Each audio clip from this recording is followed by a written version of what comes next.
ફરી અંબાલાલ પટેલની આગાહી 2 દિવસ ગાજવીજ સાથે વરસાદની શક્યતા અને 13 એપ્રિલથી તાપમાન 40 ડિગ્રી પાર થઈ શકે છે. સંસદના ઇતિહાસનો સૌથી મોટો ફેરફાર થશે 15 એપ્રિલે ખેડૂત માટે મહત્વનું બિલ લાવી રહી છે પીએમ મોદી સરકારની જાહેરાત. આજે ઊંઝા માર્કેટમાં જીરું અને વરિયાળીમાં તેજી 20 કિલો જીરુંનો ભાવ 5,700 અને વરિયાળી 2,500 સુધી બોલાય. ગુજરાતના ખેડૂત માટે મહત્વના સમાચાર. ગુજરાત સરકાર દ્વારા ખેડૂત માટે આજે 5 સહાય રજૂ કરી છે. દરેક મિત્રો લાભ લેવા સમાચાર અંત સુધી જોતા રહેજો. સાવધાન રહેજો. ગુજરાતમાં ફરી વાતાવરણ પલટાશે. 48 કલાક માટે અતિ ભારે કમોસમી વરસાદ ઘાતક છે. ત્યારબાદ આવશે કાળઝાળ ગરમી. તારીખો 10 એપ્રિલ વરસાદ, 15 એપ્રિલથી ગરમી શરૂ.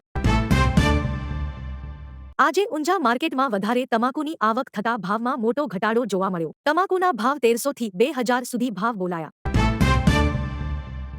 નવું ટ્રેક્ટર ખરીદી પર ખેડૂતોને મોટી રાહત મળશે. સબસિડી સાથે 1 લાખથી 1.5 લાખ સુધી સહાય મળવાપાત્ર રહેશે. આગામી 72 કલાક ચિતવણી. કાહોતર, ગુજરાત, સૌરાષ્ટ્ર, પૂર્વ પંચમહાલ, દાહોદ, વડોદરા અને મહીસાગર જેવા જિલ્લાઓમાં ગાજવીજ સાથે વરસાદની આગાહી. એલપીજી ગેસને લઈ કેન્દ્ર સરકારનો મોટો નિર્ણય. 5 કિલોના સિલિન્ડરનો પુરવઠો બમણો કરવામાં આવ્યો. કેરીના રસિયાઓ માટે મોટા સમાચાર. આજે ગોંડલ માર્કેટ યાર્ડમાં 8,000 થી વધુ બોક્સની આવક સાથે સિઝન જામી. વિદેશથી ભારત આવતા મુસાફરો માટે મોટા સમાચાર.